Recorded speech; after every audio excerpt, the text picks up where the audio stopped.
Komedian Alfian Syah Bustami atau yang akrab dengan nama Komeng ikut hadir dalam acara penerimaan dan pengarahan perwira TNI yang baru dilantik di Markas Besar TNI AD Jakarta Pusat. Salah seorang keponakan Komeng, Letda Zeni Bari Radia, menjadi salah satu perwira TNI lulusan Akmil yang dilantik Presiden hari ini. Usai penerimaan dan pengarahan 292 perwira baru TNI AD oleh Kasat Jenderal Dudung Abdurrahman, komedian Komeng ini menemani sang ponakan yang baru saja dilantik sebagai perwira muda TNI AD. Bapaknya juga militer, banyak om-om sama kakak-kakak dari angkatan. Kalau saya angkatin cucian. Kalau dia kan dari Taruna Nusantara, terus ke Akmil, Taruna hampir pulang ya Ber ya.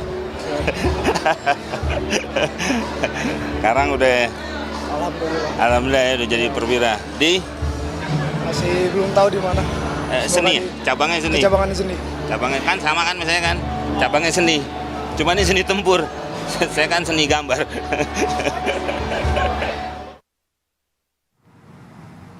Presiden Joko Widodo melantik 754 taruna-taruni menjadi perwira TNI dan Polri di Istana Merdeka, Jakarta, Kamis pagi. Dari 754 perwira baru TNI Polri yang dilantik, 292 perwira berasal dari Angkatan Darat, 107 perwira Angkatan Laut, 109 perwira Angkatan Udara, 246 perwira polisi lulusan Akademi Kepolisian.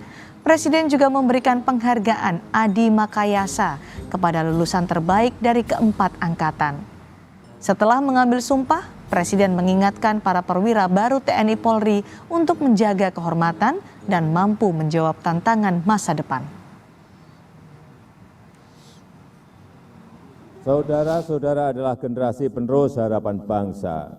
Saudara-saudara adalah harapan kami semua untuk melanjutkan misi membawa Indonesia menjadi negara maju yang tumbuh secara inklusif, berkeadilan dan berkelanjutan.